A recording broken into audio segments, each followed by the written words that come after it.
안녕하세요. 반갑습니다. 네, 오늘 여기 계신 거의 모든 분들이 인생을 통틀어서 가장 대면하기 어려운 분을 모시고 이 시간을 진행을 하게 돼서 제가 대표해서 굉장히 이제 영광으로 생각합니다. 이렇게 흔쾌히 응해주신 창환 형님께도 감사드리고, 그리고 이 자리에 이렇게 아침 일찍부터 보여주신 여러분들도 뵙게 돼서 반갑습니다. 저는 DJ 솔스케이비라고 하고 김창환 선생님 모셨습니다. 네, 안녕하세요. 정말 반갑습니다. 네, 김창환 선생님은 여기 뭐 계신 분들은 누구나 다 잘 아실 테지만 되게 오피셜하게 이렇게 한번 설명을 드리자면, 산울림이라는 밴드 자체는 한국 이제 대중음악사에서 물론 유명도로도 굉장히 중요한 팀이지만, 음악의 그런 음악적인 역사라든지 아니면은 그런 스타일의 변천사, 혹은 가장 한국적인 소재나 가장 한국적인 주제를 다루어낸, 그리고 그것들을 가장 한국적이고 우리가 지금 알고 있는 80년대 70년대 후반 80년대를 통과하는 동안 이제 한국적인 락이라는 키워드를 가장 잘 제시한 팀으로 알려져 있습니다.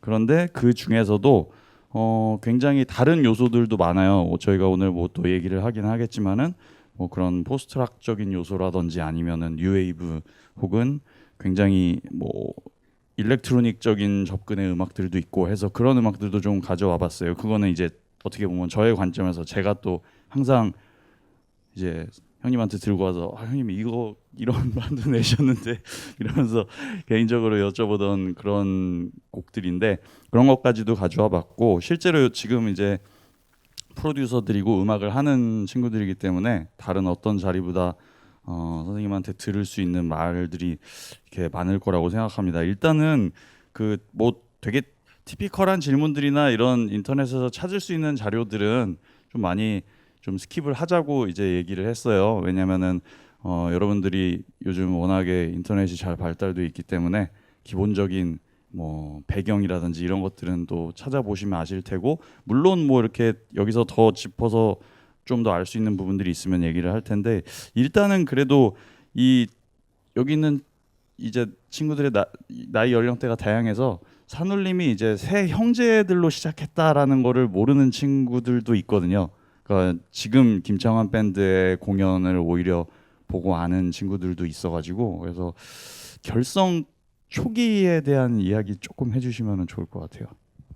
어, 저희가 이제 데뷔 연도는 1977년 겨울로 이렇게 이제 기록이 돼 있는데, 사실 산울림이 태동한 거는 제가 대학교 1학년에 들어가면서부터니까 1971년이 시작이에요. 1971년이면은 제가 17살이고 2살 터울이니까 둘째는 15, 그 밑에 막내는 13살입니다. 그게 이제 산울림의 시작인데, 그 어린 아이들이 사실 그 어린 아이들이 알고 있는 음악 세계라는 것은 너무나 편협하고, 또 그때 이제 초등학교에서 중학교에서 배운 음악 지식이 다였어요. 그렇기 때문에 음악이 무엇인지 모르는 게 산울림의 시작이었고, 그렇기 때문에 어떤 음악적인 성향이나 이런 것들을 갖다 산을 그 발견해내려고 하는 거는 무의미해요.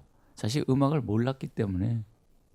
그리고 집안이 뭐 어머니나 아버지나 누가 뭐 음악을 했던 사람도 없고, 그러나 그 뭔지 모르는데 음악이 주는 매력은 다른 어떤 놀이보다도 재밌었어요.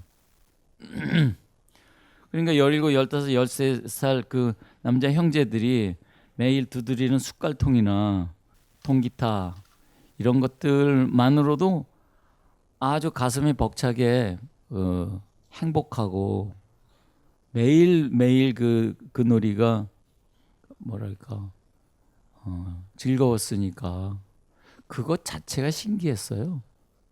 그래서 우리가 무슨 음악을 해야 되겠다거나 그런 생각은 해본 적이 없고,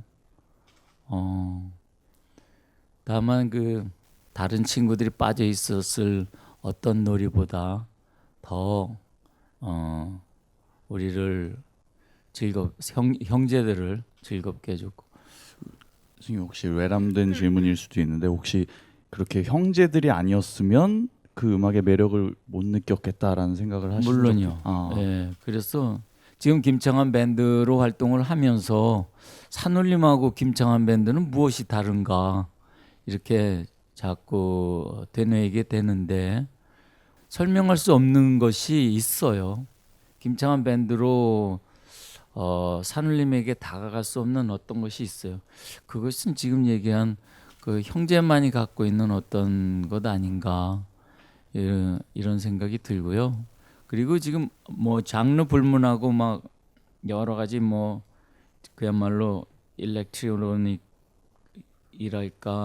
아니면 그 당시에 그 가요계에서는 시도하기 힘들었던 많은 것들이 그 산울림을 통해서 시도가 됐는데 지금 돌이켜 보면은 우리는 그 모르는 것을 굉장히 향유했어요. 아는 거를 표현하려고 한 게 아니라 모르는 것 자체를 굉장히 즐겼어요. 그리고 뭐니 해도 가장 먼저 우리가 산울림이 그 기성의 어떤 음악계에 뭐랄까 도전이랄까 아니면 기존 그 가치를 파괴한 게 있다면은 정형이에요. 정형. 가장 먼저 반발한 게 그때만 해도 가사들이 이렇게 정형시에 붙여지는 게 기본이었는데 그것이 굉장히 불편한 옷이었어요. 그 당시에 제가 무슨 인터뷰에서도 그런 말을 했는데 슬프면은 울지 슬픈다고 슬픈 노래를 작곡을 하나? 그건 좀 위선 아닌가? 이런 생각을 했어요. 그러니까 정형이라는 틀은 꼭 그렇지는 않았지만을 갖다가 제일 앞에 꼭 그렇지는 않았지만 하는 걸 가사로 이렇게 쓸 수 있었던 것은 그 당시 정형 씨에 대한 반란이었어요. 그런데 그 정형이라는 것은 다른 모든 가치나 그런 미적 관점이나 이런 것들의 그런 것들도 파괴하고 싶다는 욕망을 불러일으키게 했어요.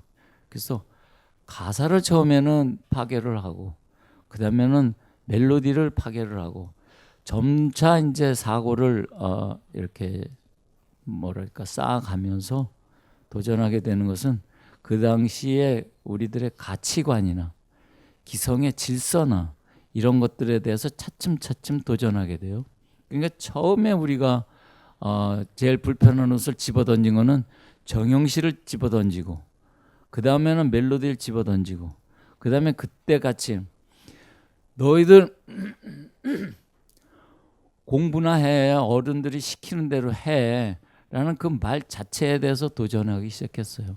그래서 곡들이 발표가 됐는데 불구하고 다 그 검열에 걸렸기 때문에 검열 통과를 못했어요.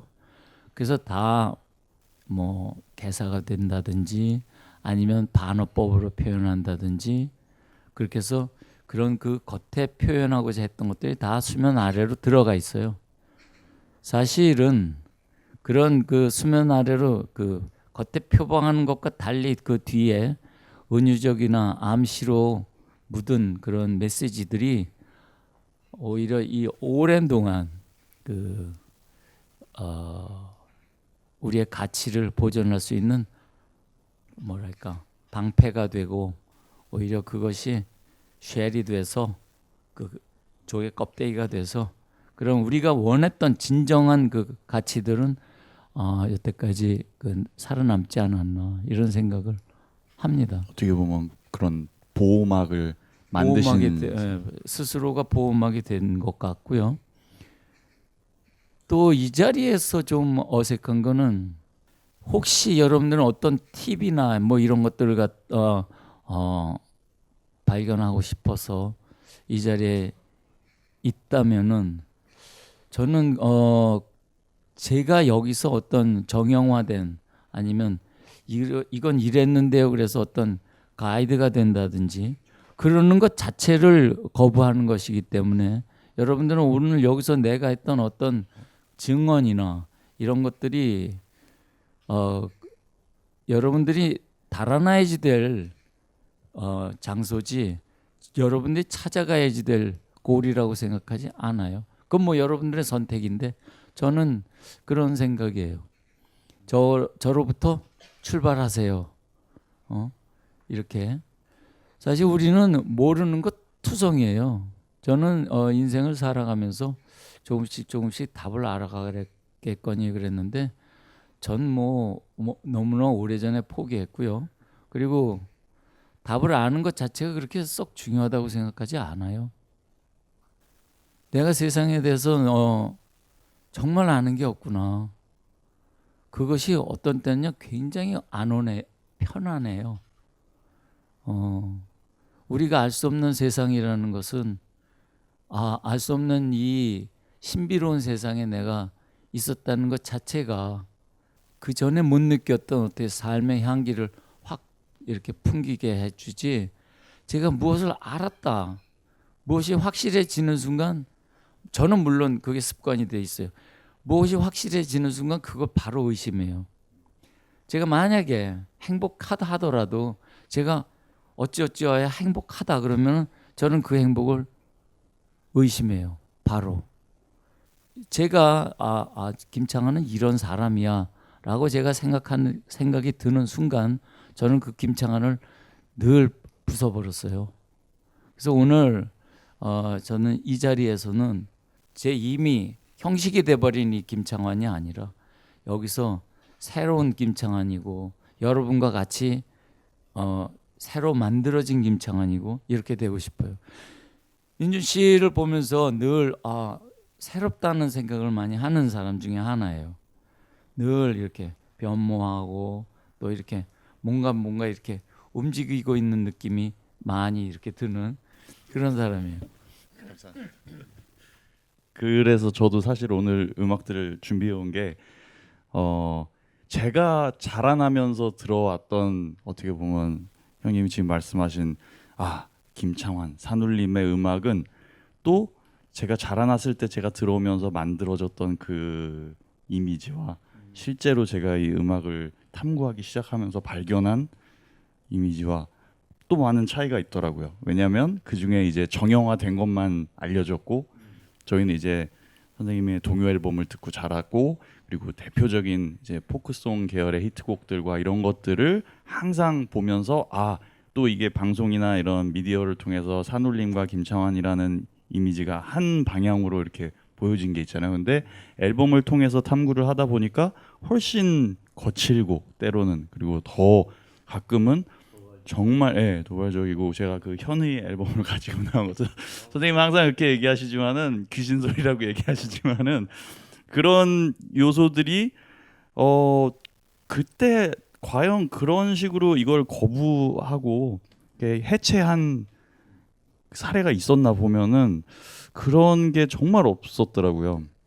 특히 이제 70년대 후반부터 80년대 후반까지도 굉장히 어떻게 보면은 그 가요계에서도 잘 연주하고 잘 담아낸 음악들을 추구를 했을 뿐이지 우리가 알고 있는 개념에서 벗어난 것을 하자.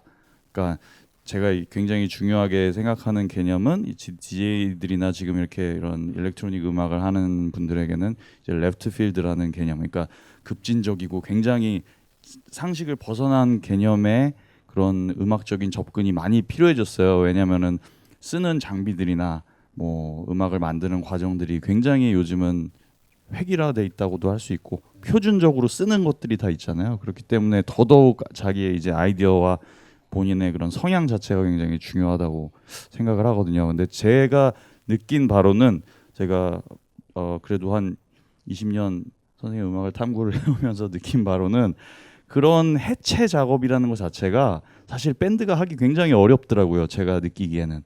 왜냐하면은 그냥 일반적인 이제 저와 뭐 저 친구와 이 친구가 같이 만나서 밴드를 했을 때 그런 해체라든지 굉장히 급진적으로 아이디어를 만드는 과정이 사실 모르는 남남끼리는 쉽지 않더라고요. 굉장히 충돌도 많이 생기고. 근데 형제 간에는 어떤 그런 다른 케미스트리가 있지 않았나 하는 생각이 저는 좀 들거든요. 맞아요. 그래서 그거는 틀림없이 무엇이 그 형제간의 그 케미스트리다라고 이야기 꼭 집어서 하기는 어렵지만 그런 것들이 있는 건 사실인 것 같고요. 형제들이 음악을 한다 하더라도 가장 중요한 거는 또 형제가 같이 말없이 공감했던 것이 그런 그 기존의 어떤 틀을 갖다가 해체한다라는 것에 대한 암묵적인 합의 같은 것들이 타인하고는 그런 암묵적 합의에 이르기까지 과정이 필요한데 그 과정 안에서 뭐랄까 그 이렇게 사고가 다듬어질 수 있잖아요. 그 다듬어지는 그 과정 자체가 음악적으로 변질이고 또 주제를 애매하게 만들고 오히려 그 포퓰러하게 만드는 힘은 있을지 모르나 유니크한 걸 갖다 다 거세당하는 그런 과정이 되지 않았을까 이렇게 생각을 합니다. 그래서 이제 형제들이 이렇게 음악을 한 것이 이런 도발적이거나 그런 음악이 가능하게 된 바탕일 수 있고요. 또 하나의 또 중요한 환경이라고 하면은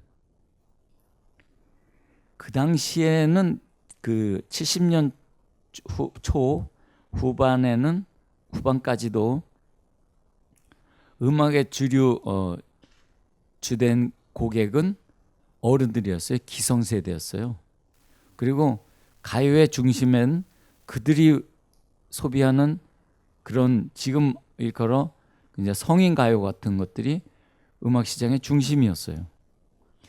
그런데 이 우리 산울림의 음악은 계속 그 주류 음악에서 배제당하고 핍박당하고 주제는 그 공연윤리위원회에서 계속 변질되고 이런 그 아주 안 좋은 환경이 오히려 우리가 그때 만약에 맞아 너희들 노래는 좋아 라고 인정을 받았다면 우리한테 음악을 하는 즐거움이나 쾌감이라는 것은 무지하게 반감됐을 거예요.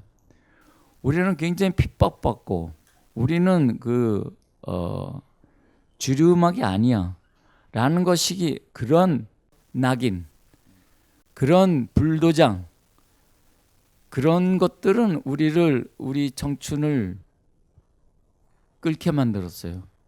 그거는 쾌감이기도 했고 우리는 그들의 눈을 피하고 그들이 간직하고자 하는 가치를 자꾸 공격하고 그것이 우리들이 음악을 매일매일 즐겁게 할 수 있는 또 다른 중요한 환경이었어요. 물론 우리는 형제였고 또 그런 환경은 우리를 더 뭐 내부 결속을 만들고 우리가 화이팅할 수 있는 은근히 자양분이 되고 그랬어요. 자극도 되고 그리고 그것이 이제 저희한테서만 끝났으면은 사라졌을 거예요. 근데 거대한 물결이 있었어요. 거대한 물결은 뭐냐면 그 성인 가요 어른들 중심의 가요 그 소비 시장에서 소비자가 젊은 층으로 급격히 이행하고 있었어요. 그 이행이라는 건요. 대학 가요나 아니면 80년대 초의 발라드 붐이나 아니면 고 7, 80년에서 90년으로 넘어가는 사이에 10년 안에 젊은이들을 심지어 초등학생한테까지로 음악 시장이 다 넘어가 버려요. 그런 큰 흐름에 흐름 때문에 산울림의 음악은 계속 떠받쳐질 수 있었어요. 저희가 만약에 그 기성의 그 또 기성 가치에 걸맞는 음악을 발표해서 그 당시에 환호를 받았다면, 핍박받지 않는 음악이었다면 젊은이들한테 외면당했을 거예요. 그러나 저희는 그런 그 우리를 공고하게 해줬던 그런 우리를 인정 안 하려는 그런 세력, 그러한 힘이 음악 시장의 변화로 인해서 오히려 그런 것들이 새로운 그 젊은이들의 그 뭐랄까 취향의 새로운 가치로 자리 잡게 된 거예요. 그래서 그런 가치가 지금 오늘 이 자리까지 온 거죠. 네, 굉장히 중요한 얘기인 것 같은 게 그거를 십수년 되는 거를 갖다 뭐 여기서 음악 기획을 한다고 하지만 그거를 기획을 한다? 그거는 사회 제도를 기획하는 것만큼이나 녹록지 않은 일이에요. 그러기 때문에 가장 뭐 그럴 때 가장 큰 힘은 사랑입니다. 가장 큰 힘은 아니 정직입니다. 뭐 이런 것들을 캐치프레이즈들을 잡을 거 아니에요. 아니면 뭐 젊음의 혈기입니다. 뭐 이런 얘기들을 할 거 아니에요. 그게 사실 뭐가 이렇게 그 가장 오래도록 살아남을 가치가 될지 그것 자체는 그건 미스테리예요. 그러나 이걸지 몰라 저걸지 몰라 하는 여러 가지 시도들이 있을 거 아니에요. 여러분들이 하고 싶은 것. 그러니까 여기 몇 가지 팁은 있을 수 있어요.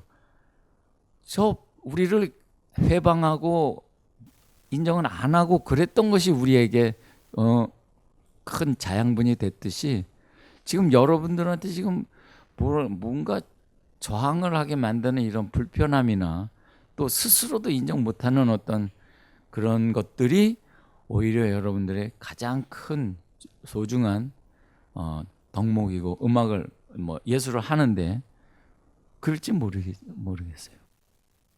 일단 그 저항이라는 테마가 나와서 이 곡 음악을 하나 듣고 시작을 할까. 이거는 뭐 네, 산울림 2집에 수록된 내 마음의 주단을 깔고인데 이게 노래가 목소리가 나오려면 3분이 걸리죠.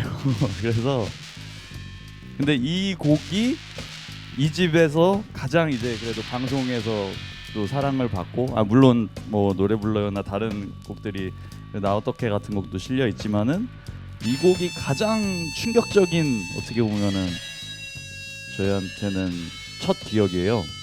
왜냐면 저는 이거를 저희 이제 외삼촌이 저한테 처음 이제 이걸 들려주셨었는데 이거를 듣는 순간 제가 그때가 저 초등학생 때였는데 개인적으로는 무섭다. 빨리 지나갔으면 좋겠다라는 게 첫 번째. 목소리가 나오면 참 좋은데 목소리 나오기 전에 너무 이게 대체 뭘 하고자 하는 건가라는 건데 이상하게 그게 머릿속에 계속 기억이 남더라고요. 그래서 제가 전축을 못 만지게 했는데 저희 그 당시에 이제 외할머니께서 제가 만지면 이제 고장 나니까 삼촌이 퇴근할 때까지만 기다렸다가 또 틀어달라. 이 노래만 틀어달라. 계속. 그러니까 이 앨범을 제가 들을 수 있었던 조건이 원래는 동요 앨범을 산울림 이제 동요 앨범을 듣고 나서 저희 이제 뭐 어르신들은 동요 앨범이니까 산울림 음악은 듣게 해주자. 그래서 이 앨범을 들었는데 요거를 계속 듣고 있으니까 저희 당시 이제 저희 외할머니께서 어린애가 이런 걸 들어도 되냐고. 저는 제 나름대로의 그 당시에는 저항이라고 생각을 해요.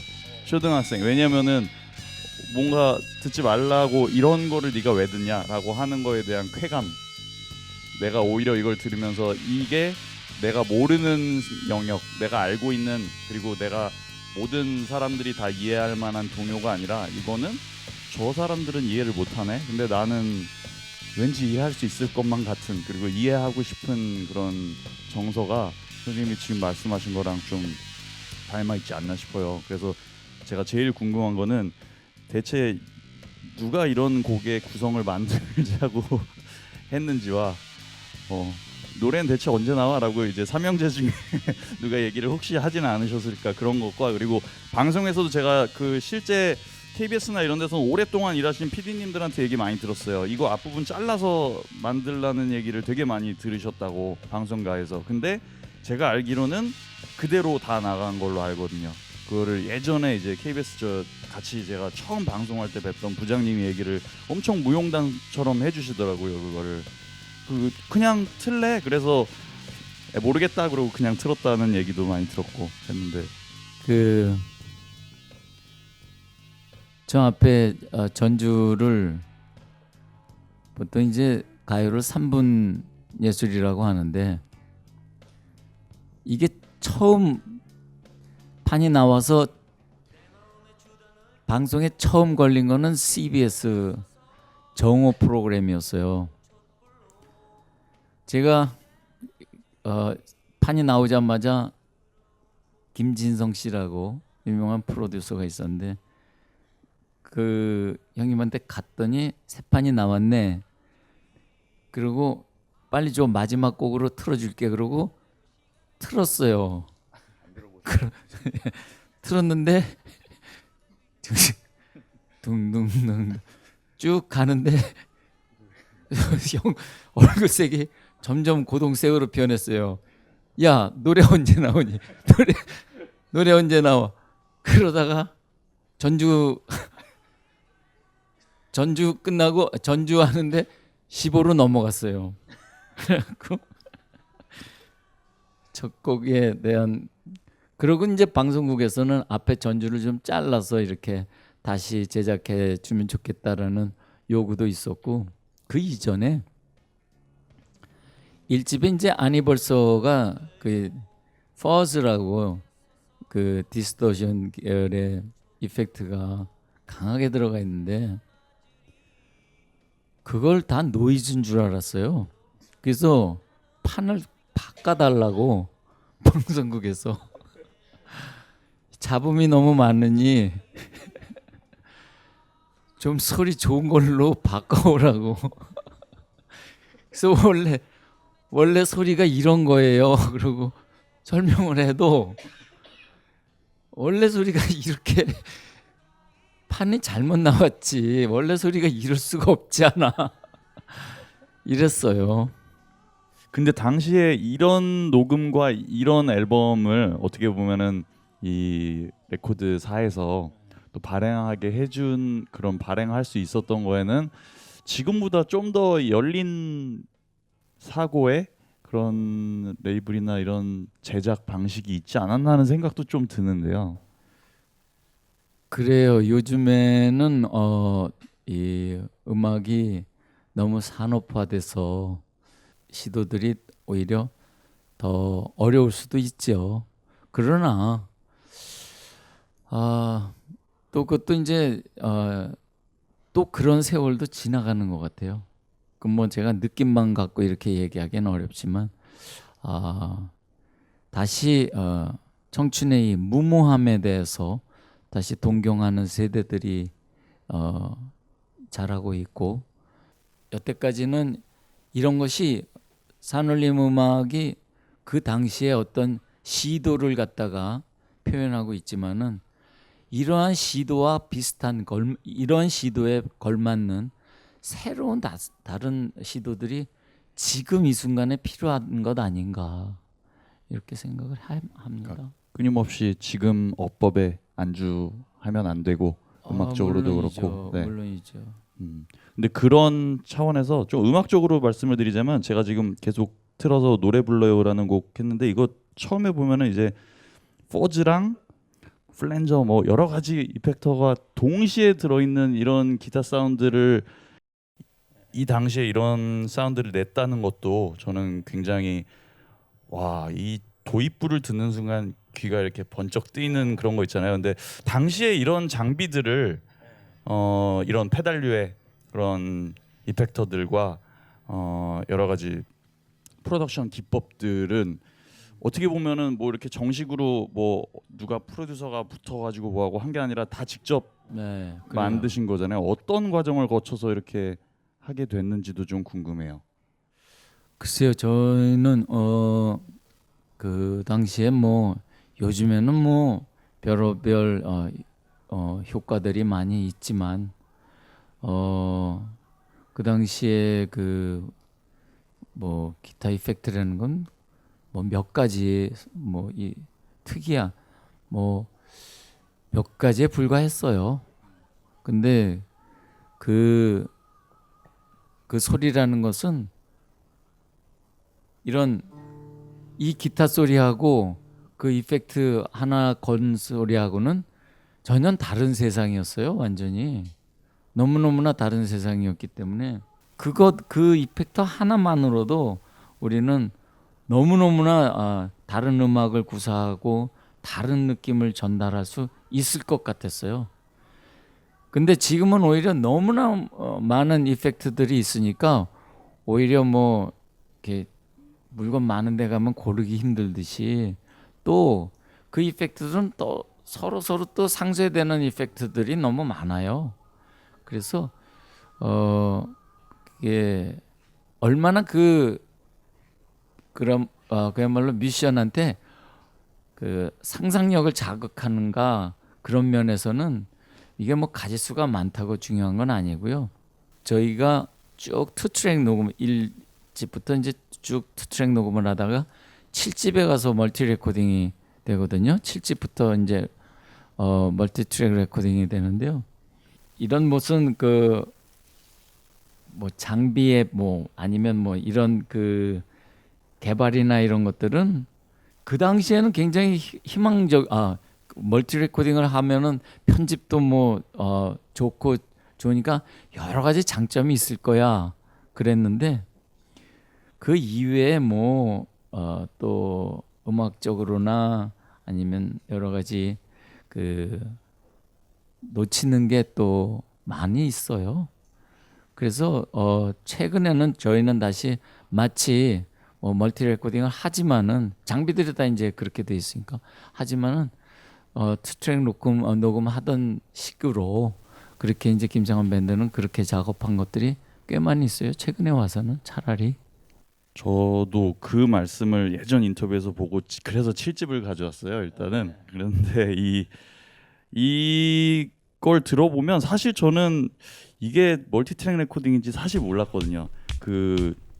네. 근데 사운드를 들으면 알 수 있겠더라고요. 다 따로 마이킹을 한 그 아이솔레이트 돼 있는 소리라든지 보컬이나 이런 것들과 서로 다른 공간감을 가지고 있는. 근데 동시에 이게 제가 느낀 거는 이 멀티트랙이라고 해서 좋은 테이크를 담아내기 위해서 계속 녹음해서 뭐 이런 게 아니라 그냥 앙상블을 좀 더 확실한 소리를 담기 위해서 나눠서 녹음을 했구나라는 생각이 들더라고요. 오히려 이게 이 앨범에서 제가 뭐 제일 대표적으로는 이 가지마오 같은 곡이 그렇다고 생각하는데 정말 멀티트랙의 장점은 살리면서 하지만 앙상블은 그대로 살아있는, 그러니까 하다못해 서로 이렇게 같이 우당탕 하면서 넘어가는 뭐 그런 부분들까지도 그대로 살아있다고 생각이 되거든요. 근데 아까 말씀드렸던 같은 주제긴 하지만 이게 형제간에 구성된 밴드이기 때문에 가능한 게 아닌가. 저는 이게 음악적인 어법이나 규칙을 따른 게 아니어서 그런 생각이 들어요. 선생님은 당시에 어떻게 생각하셨을지도 좀 궁금해서 제가 이 곡을. 근데 사실 저희는 멀티 레코딩을 이렇게 하고 나서 왜 소리가 어차피 그 레퍼런스는 그 외국 음반하고 비교할 수밖에 없는데, 근데 소리가 굉장히 뭐랄까 얇았어요. 기대한 것만큼 이렇게 효과가 없었어요. 그는 사실 음향적으로 아니면 녹음 엔지니어링에서 극복해야지 될 게 너무 많이 있었던 거예요. 그래서 뭐 저희는 뭐 지금은 녹음 기술이 많이 개선이 됐습니다만 저희가 이제 발표할 당시만 해도 썩 마음에 들지는 않았어요. 근데 그 당시에 제가 들었던 얘기로는 당시 이제 서울 스튜디오 제작하셨던 마스터링 엔지니어분들이나 레코드 이제 플랜트에서 레코드 프레싱하는 거에 하셨던 분들 말씀은 그 과정에서 굉장히 많이 손실이 됐다고 하더라고요. 그래서 마스터링을 하는 과정에서 소리를 임의로 깎는다든지 저음을 깎는다든지 더 많이 넣기 위해서 뭐 맞아요. 그런 일이 비일비재했다고 하는데 네. 뭐 근데 사실 거의 LP 마스터 테이프 상태하고 LP로 이렇게 커팅이 돼서 나오곤 하면은 어느 정도 차이가 있었냐면 옛날에 그 영화에서 토키라고 그래서 옆에 사운드 트랙이 따로 갔잖아요. 그것만큼이나 소리가 이렇게 뭐랄까 눌려졌어요. 컴프레싱 되고 이렇게 아주 미세하게 이제 억눌려 있는 소리예요. 그리고 앵앵거리는 소리로 변해서 나왔기 때문에 LP 사운드를 저희 너무 싫어했어요. 근데 지금은 그것보다도 더 막 그 대역폭이 작은 MP3들로 들으니까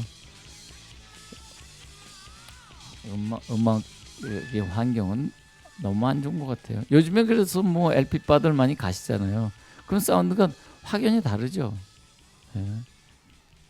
그럼 뭐 이거 아무리 뭐 장비가 많고 막 음악이 많이 쏟아지고 그러면 뭐예요?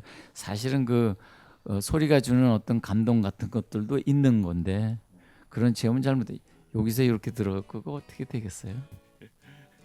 그리고 일단 지금 제가 틀어드렸던 음악들의 공통적인 특징이 뭐냐면 우리나라에서는 이건 산울림 음악이지라고 하지만 해외에서는 와 이거는 코리안 사이키델릭 음악이다 혹은 코리안 노웨이브 펑크다 이런 식으로 어떻게 보면 한국에는 없었지만 해외에서는 오히려 요거는 약간 이런 카테고리네라고 자기들이 더 해석을 할 만한 음악들인데 어떻게 보면은 그렇기 때문에 지금 더 우리가 알고 있는 유명한 산울림 음악보다 더 알려지지 않은 트랙들이 해외에서 주목받고 있다고 저는 생각을 하거든요. 근데 그 당시에 선생님 그런 음악들을 뭐 특히 사이키델릭이나 이런 펑크나 이런 음악들의 그 한국에서 들을 수 있는 환경이었는지 그런 아니에요. 것들.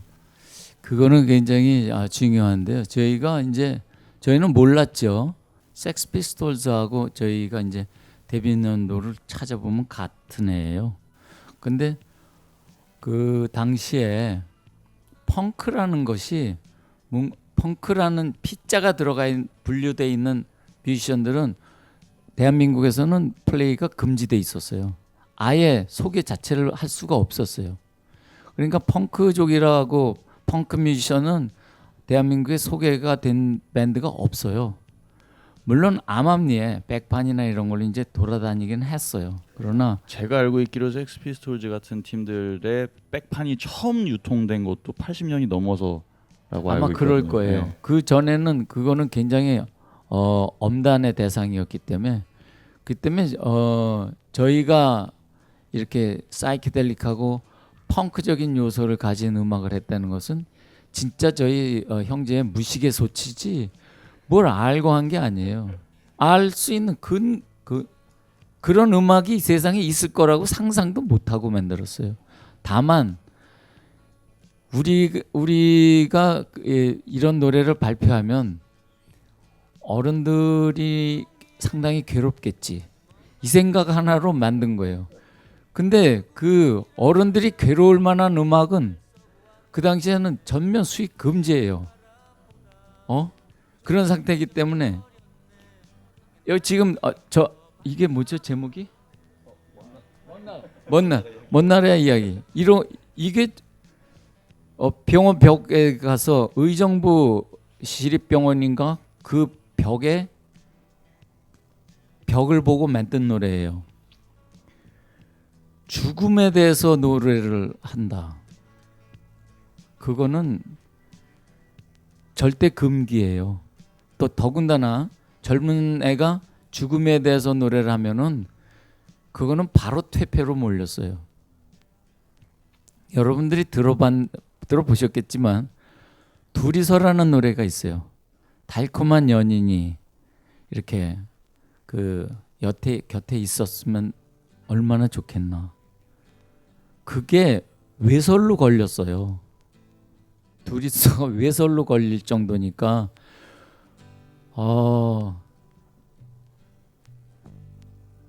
그 당시 젊은이들이 그냥 내놓고 부를 수 있었던 거는 그 정말 거의 없었다고 봐도 과언이 아니고요. 그런 얘기를 좀 많이 들었어요. 저는 방송 관계자분들한테서는 산울림의 이런 굉장히 독특하고 독창적인 가사가 끊임없는 그런 딴지를 걸어오는 그런 것 때문에 어떻게 보면은 더 자기들만의 노선으로 발전해서 이게 이거게 저거게 하고 약간 오히려 이 그런 심의 기구나 이런 사람들을 비웃듯이 그런 식으로 만들어져 왔다라는 평을 이제 그분들끼리도 하는데 어떻게 그거는 뭐 생각하세요? 저희를 너무 영웅시하는 거고요. 이런 적은 있어요. 그때 이제 그 심의위원이라는 사람들이 이렇게 이제 악보 검사를 쭉 하는데 일화음으로 끝을 낸다든지 종결이 확실하지 않으면은 애매한 뉘앙스가 있을지 모른다 해서 그거를 이제 거부되는 사례가 있었어요. 그런데 제가 그러면 이런 것들은 어떻게 심의가 나올까 해서 이 노래는 마디가 없습니다. 그리고 마디를 안 그리고 처음부터 그냥 쭉 그 악보를 그냥 써버렸어요. 그리고 앞에다가 이 노래는 마디가 없습니다. 마디 구분 안 하시고요. 네, 마디 구분이 물론은 불러보면은 4박자 노래임에 틀림없는데 4박 마디를 다 없애버렸으니까 심의위원들이 어떻게 판단할까? 그래서 했는데 나왔어요. 그래서 야 이상하다. 이런 악보도 통과가 되네.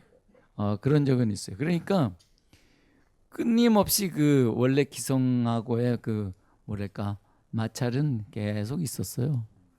근데 이게 뭐 마찰 정도가 아니라 워낙에 상식적으로도 이해가 안 가는 상황이기 때문에 더 극단적으로 실험성을 이렇게 시키신 건 아닌가 저는 그런 생각도 들고 네 계속 저희는 그럴 만한 힘이 없었어요. 사실 거대한 힘이 그런 지금은 이제 그 철폐됐으니까 자꾸 입에 오를 일은 아니지만 어쨌든 그 음악을 심의하고 이렇게 하는 시절이 있었다는 것은 지금도 어떻게 보면 우리를 조종하는 어떤 환경이 있을 수 있어요. 그런 치졸한 시도들은 지금 여러분들 손에 무참히 깨지길 바라는 거예요. 네.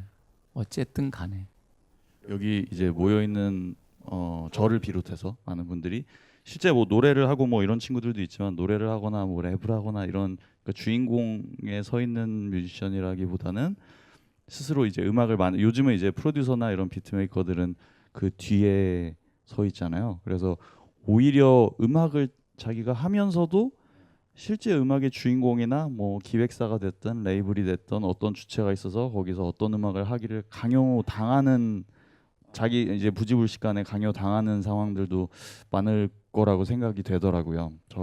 제가 느끼기에도 이런 음악을 하는 환경이 어떻게 보면은 그런 선생님 시절에 있었던 그런 정치적이고 그런 탄압과는 별개로 이런 되게 상업적인 논리 때문에 나오는 그런 환경도 비슷한 그런 거라고 생각하시는지 선생님. 지금 좋은 말씀을 하셨는데요. 옛날에 같으면은 어느 영화나 가수나 엘비스 프레슬리가 황제였던 시절에 그때는 음악 세계의 주인공이 뚜렷했어요. 그런데 음악 세계에서 주인공이 점점 작아지고 그 주변에 조연들이 부각이 되고 또 음악 자체가 이것이 음악이야라고 했던 것이 랩이나 다른 힙합 많은 장르를 통해서 그것이 해체되고 있어요. 그런데 그것 자체는 그거의 음악의 주인공이 희미해지거나 그게 아니라 어떻게 보면 음악이라는 것이 과연 무엇인가라는데 보다 더 접근하는 행동일 수도 있어요. 그렇기 때문에 사실은 주인공이 없는 스테이지가 앞으로 생겨난다면 그것은 훨씬 더 지금보다 실제적으로 음악적인 장소일 수도 있어요. 지금 우리가 이것은 음악이야라고 하는 그것에 대해서 우리가 의심을 갖지 않으면은 음악은 고답적이 될 거예요. 고전이 돼버리고 말 거예요. 그러나 저는 지금 여러 가지 되고 있는 시도들, 그런 것들이 새로운 음악적인 환경일 것이라고 확신하고요. 또 그것이 지금 아까 장비 얘기 조금 나왔지만 컴퓨터상에 있는 수만 가지의 그 샘플들이 있어요. 그래서 누구나 손가락 하나면은 음악 비슷한 것들을 만들어낼 수 있고 그렇게 할 수가 있어요. 그런 지금 그 목에 꽉 찬 그런 포만감이 있는 것 같은 이런 음악 환경이지만 그것이 뭔가 모르게 옥죄는 게 있어요. 뭔가 모르게 우리를 답답하게 만들고 그걸 부수고 싶은 마음들이 많이 있을 거예요. 그것이 뭔가 되겠죠. 뭐 여러분들을 보니까 다들 비상구가 다들 마련돼 있는 것 같아요. 아니요, 저희는 아직 출구가 없고요. 네. 그리고 이게 음악이 이제 저는 하면 할수록 음악도 모르겠는데 돌아가고 싶어요. 옛날에 꼭 그렇진 않았지만 구름 위에 뜬 기분이었어요. 이게 멜로디 같지도 않은 이 멜로디를 허공에서 이렇게 잡았는데 이걸 내가 뭐가 좋다고 이걸 꼭 그렇진 않았지 그대로지. 꼭 그렇진 않았지만 구름 위에 뜬 기분이었어. 이게 다예요. 아마 늦은 여름이었을 거에 완전히 테마 아니에요. 근데 이게 무슨 노래 같지도 않잖아요, 솔직히. 근데 이게 왜 좋았을까? 그걸 노래라고 잡아낸 그 순간에 저는 몰라요. 기억도 못해요. 그 음악으로부터 너무너무나 멀리 왔어요, 저희가. 그래갖고 이제 다시 그 음악을 찾아가고 싶은데 패스워드를 잃어버렸어요. 그게 이제 음악이라는 걸 만드는 과정이 어떻게 보면 그런 순간, 약간 증발하는 순간을 또 잡는 거기 때문에 이게 우연과 뭐 여러 가지 그런 것들이 작용을 한다고 생각을 하는데 그런 거 보면 술 만드는 거랑 비슷한 것 같아요. 기승전술이네요. 네. 술이 있어야 되는. 네, 여기서 술 마시면 진짜 좋겠다, 그죠? 저희 아주 위험한 영역에 이제 들어오기 시작한 것 같은데 여기 있는 분들 다 모두 조심하세요. 그 선생님이랑 이렇게 술을 마시면은 9시 주라고 그래요. 오. 네, 9시. 그 두 가지 뜻이 있는데 다음 날 아침 9시 뉴스까지 마신다는 거랑 마시고 일어나면 다음 날 저녁 9시 뉴스를 하고 있다는 거랑 두 가지거든요. 조심하셔야 됩니다. 그게 와전됐네요. 원래 오리지널 뜻은요.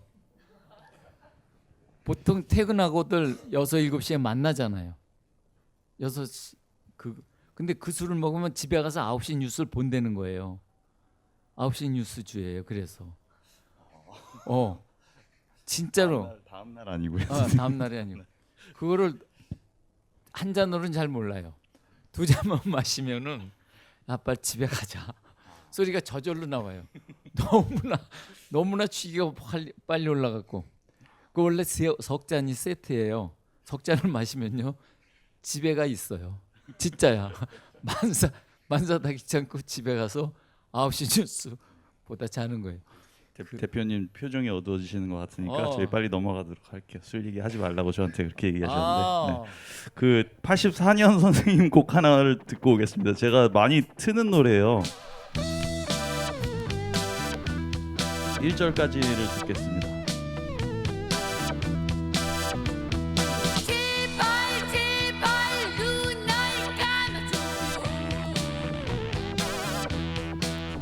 슬픈 모습을 보이기 싫어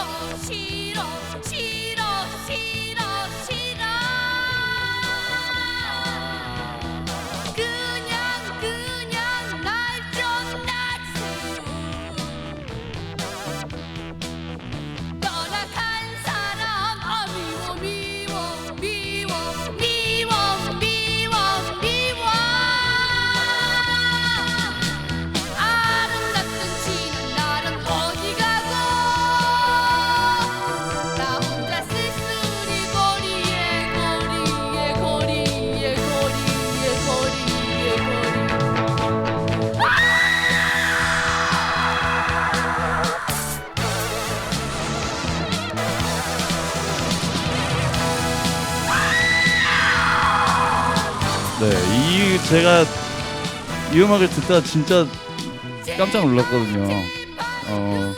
이걸 틀면은 클럽에서 이걸 틀면 다들 그렇게 좋아하시더라고요. 근데 이렇게 소리를 지르라고 선생님이 시키셨죠.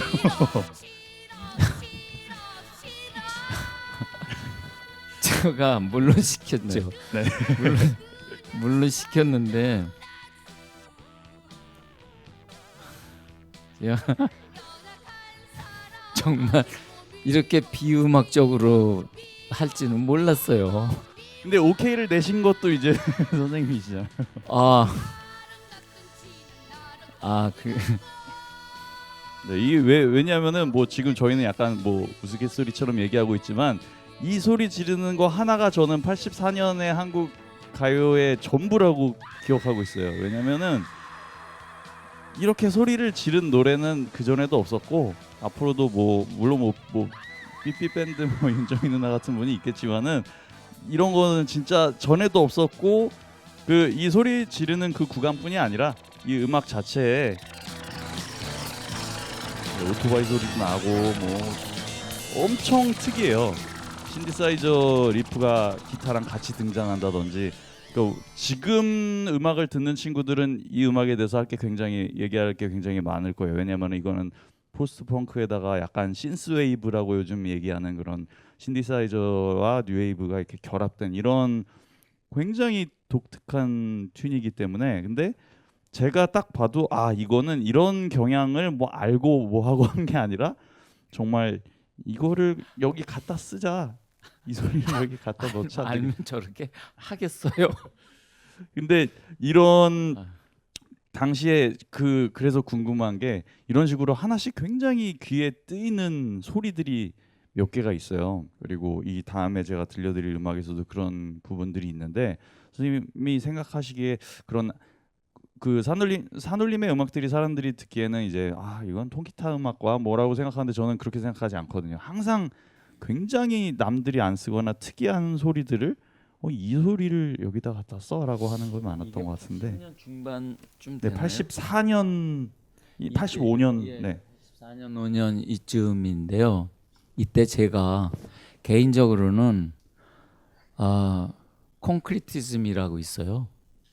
그 콘크리티즘이 있는데 저는 악기가 아닌 그런 것들로 음악을 하고 싶다는 생각이 꽉 차 있었어요. 그때 제가 혼자서 음악 작업을 해놓은 것이 있는데 테이프를 잃어버렸어요. 그런데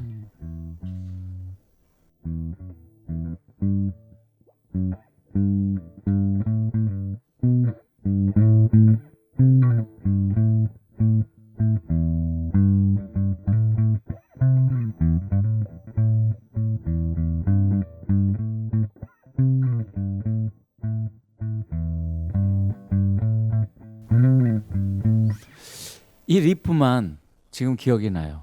근데 그때 여기다가 갖가지 이 주변의 소리 또 청계천의 소음 이런 거를 채집을 해다가 음악을 만들어 놓은 경우가 있어요.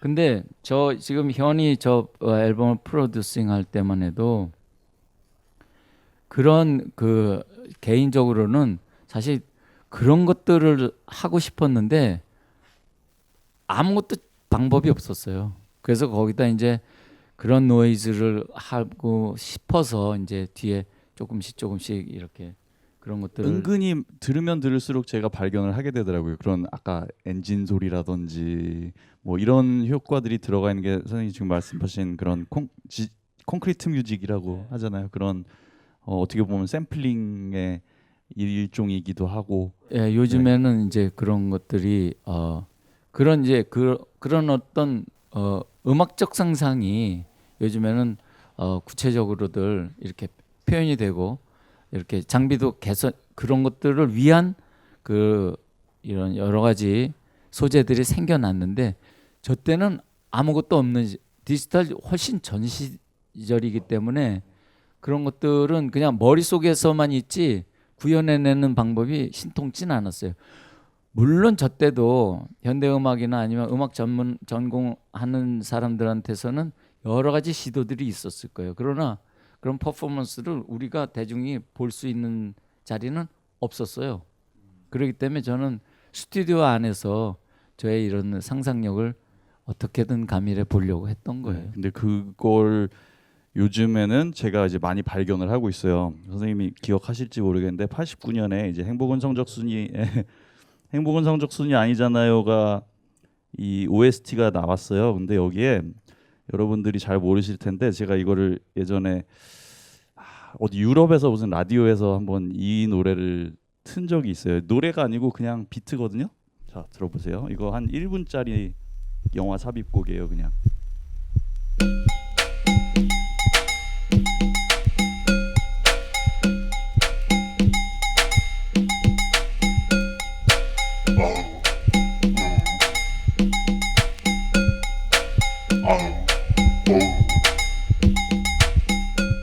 근데 이거를 제가 비슷한 기법으로 선생님이 여기저기 발자국을 남기신 걸 많이 들었어. 이렇게 피치 다운 시킨 보컬 샘플 조각이라든지 뭐 이런 박자 안 맞는 레이어에 이런 것들을 넣는다든지 이런 피스나 이게 저는 여기에서만 발견되는 게 아니라 다른 이제 이 당시에 선생님이 하시던 음악 작업들에서 많이 발견이 저는 좀 많이 찾았거든요. 이런 것들을 조금씩. 근데 그 당시에는 제가 그래서 이게 약간 뭐 답정너 스타일이긴 한데 그런 걸 여쭤보고 싶었어요. 당시에 이런 샘플링이라든지 이런 거에 대한 개념이 있고 비음악적인 걸 가지고 음악을 만들려고 했던 이제 시도가 있었지만 당시 한국에서는 그게 진지하게 음악으로 받아들여지지 않았을 거라고 저는 생각했거든요. 그래서 영화나 이런 작업물들에 보면 이런 것들이 꽤 있는데 정작 그냥 아까 말씀하셨듯이 이렇게 테이프로 남거나 이렇게 기록으로 남은 게 없다라는 게 좀 저는 한편으로 좀 안타까운 부분이거든요. 그런 것들이 남아 있다면 굉장히 좋았을 텐데라는 생각이 들어서. 맞아요. 그 테이프 그 잃어버렸어요. 어떻게 된 건지. 그 그냥 당시에 이건 뭐 나만 좋아하는 음악, 내가 해보고 싶은 것 이거지. 그것이 이거 지금 들어보니까 좋네요. 근데 제가 하던 그 당시에 제가 즐겨서 혼자서 막 하던 건 뭐냐면 아까 뭐죠? 비트가 이렇게 네 이렇게 엇박으로 그 두 개가 따로 플레이되는 그거를 것 같은. 작업을 많이 했었어요. 네. 남 모르게. 뭐냐면 이렇게 이제 무작위로 이렇게 소리를 채집을 해서 루프를 테이프죠. 테이프로 루프를 만들고 그걸 갖다가 계속 거꾸로 돌린다든지 그러면 새로운 비트가 형성이 돼요. 어떤 식으로든. 왜 음악을 차를 틀고 이렇게 우리 다리를 건너가면 어떤 음악이든지 그 비트가 그 다리 그 곡선하고 맞게 돼 있어요. 빠르면 빠른 비트의 음악이면 그 다리에 스치는 그 풍경하고 이게 어떤 비트에든 맞게 돼 있어요. 그게 저의 체험이에요. 느린 곡을 듣고 쭉 가면은 그 다리의 그 비트와 그 음악이 맞고 빠른 음악을 듣고 가면 그거에 또 비트가 맞게 돼 있어요. 그래서 비트라는 것이 이렇게 먼저 만들어지는 게 아니라 추후에 발생할 수 있겠다. 자, 여기 여자 누드를 그려요. 누드를 그리는데 여자의 누드 선을 갖다 그릴 수도 있지만 배경을 칠해서 누드를 만들어낼 수도 있잖아요. 비트도 마찬가지예요. 근데 많은 사람들이 만들어져 있는 비트에 어떤 것들 갖다가 자꾸 이렇게 추가하려는 이런 것들은 있지만 자연적으로 생겨나는 비트로부터 음악을 발견하고 싶다. 이런 노력도 거꾸로 가능하잖아요.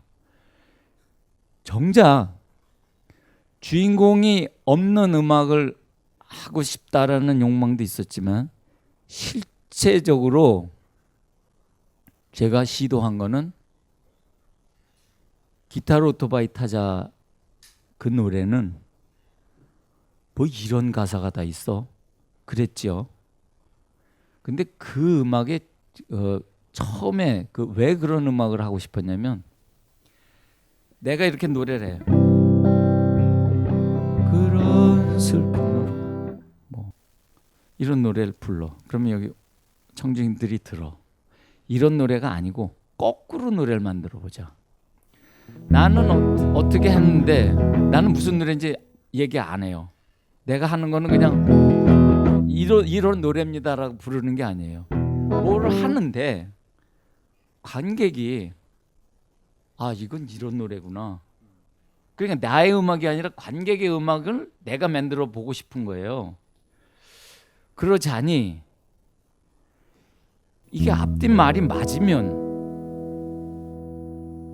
내 설득에 다 관중이 따라올 거 아니에요.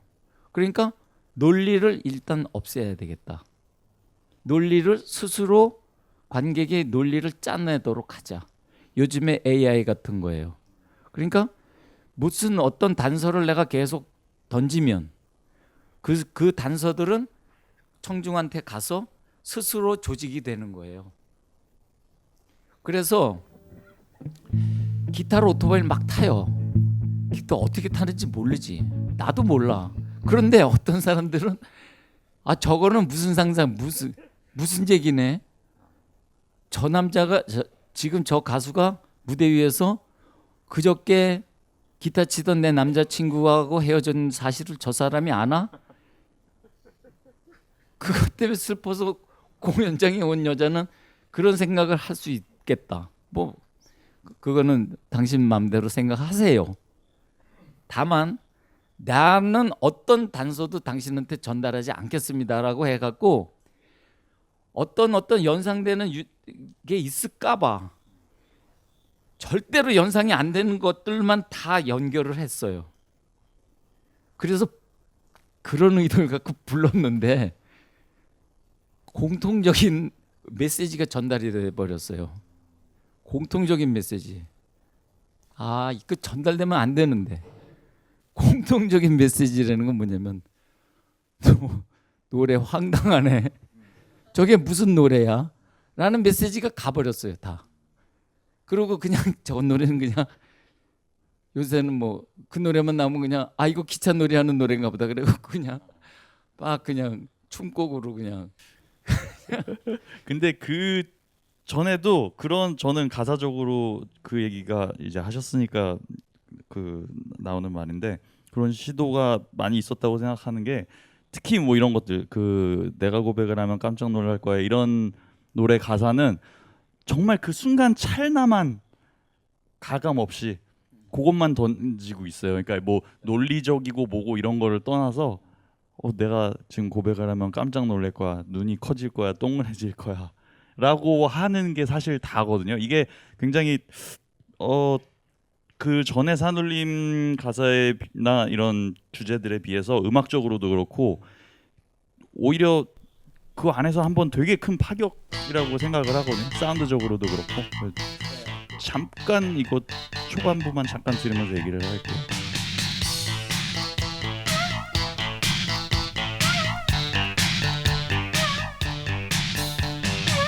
내가 고백을 하면 아마 놀랄 거야. 깜짝 놀랄 거야. 이런 이 당시에는 내가 고백을 하면 깜짝 놀랄 거야 시절에는 제가 미니멀리즘을 생각하고 있었어요. 가장 여기 있는 저 운동화 끈을 노래하고 싶네. 아주 가장 간단한 모든 걸 한순간이나 그걸 다 담고 싶다는 생각을 했었어요. 그래서 이 내가 고백을 하면 깜짝 놀랄 거야 다음에 발표된 것 중에 가장 제가 그 미니멀리즘을 반영한 거는 모자와 스파게티예요. 모자와 스파게티는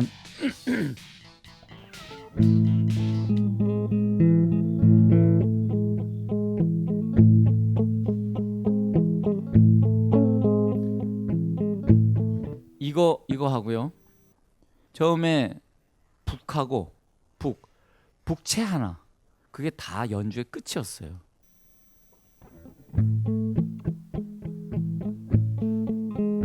그리고 그 주제는 난 네가 보고 싶다예요. 그거 하나예요.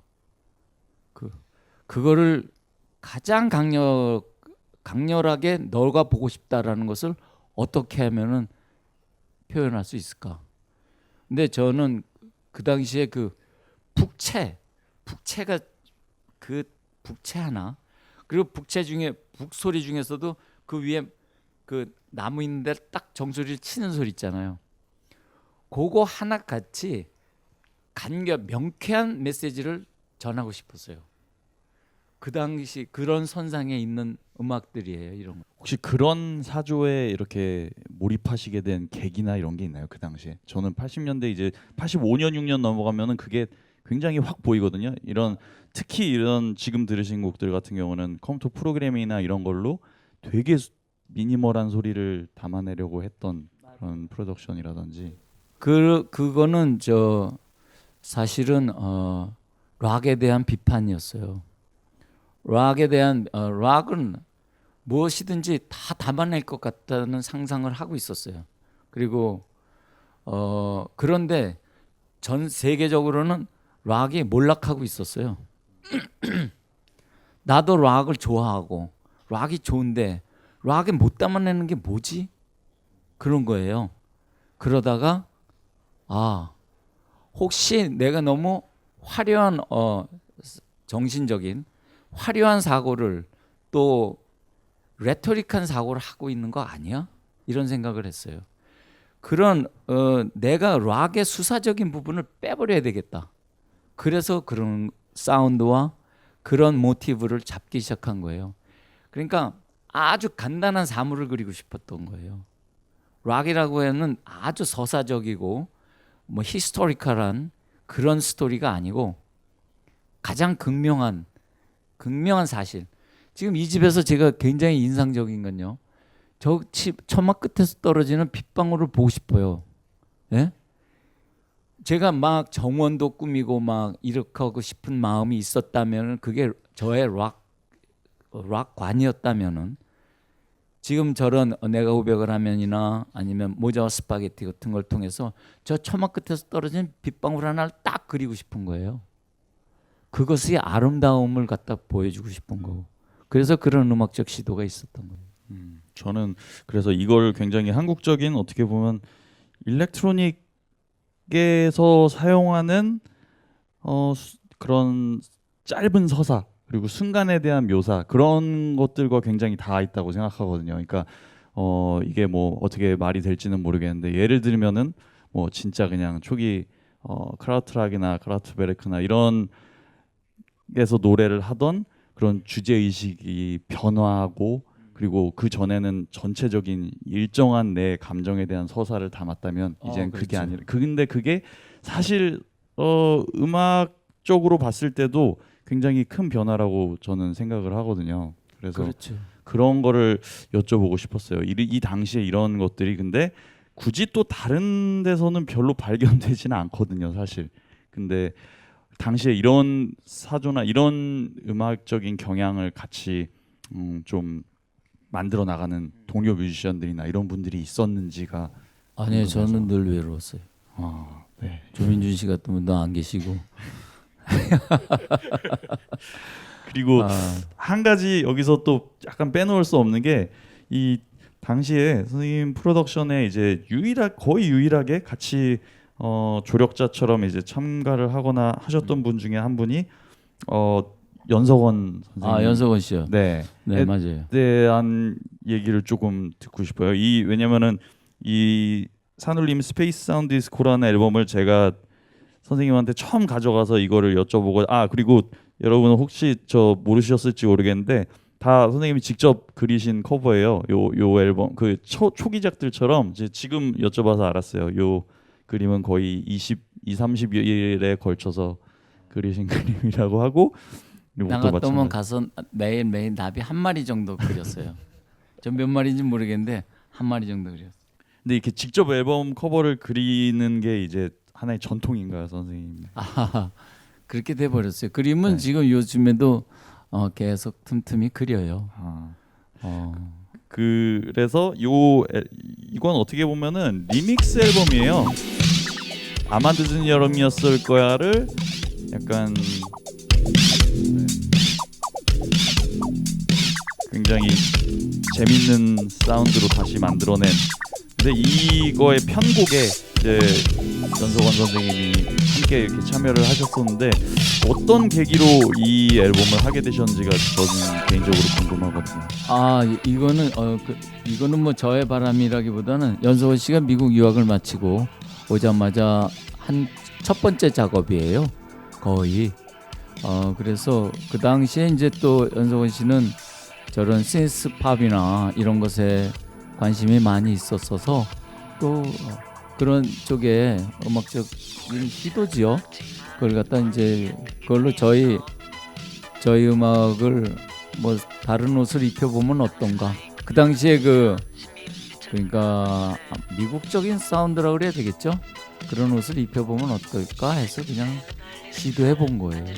제가 저는 이 원래 이렇게 디스코풍의 비트나 이런 것에 대해서 좀 뭐랄까 체질적으로 거부감이 있어서 그럼에도 불구하고 약간 지금 제가 이 이야기를 시작하기 전에 틀어드렸던 이 가지마 같은 곡은 처음 제가 이거를 뭐 라디오나 이런 데서 조금 소개를 했던 게 벌써 10여 년 전이긴 한데 요즘에 해외 라디오 채널들에서 오히려 나오고 있어요. 이게 이 곡 아실지 모르겠는데 이건 다시 리바이벌 해보고 싶어요. 네, 이거는 다시 공연 때도 레퍼토리에 넣어주시면 좋을 것 같아요. 근데 저게 보컬이 간드러지는데 이제 저런 보컬이 나올까 모르겠네. 그리고 지금 저런 이렇게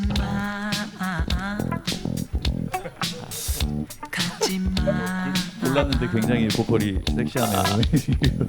지금 들으니까. 너무 괴롭다.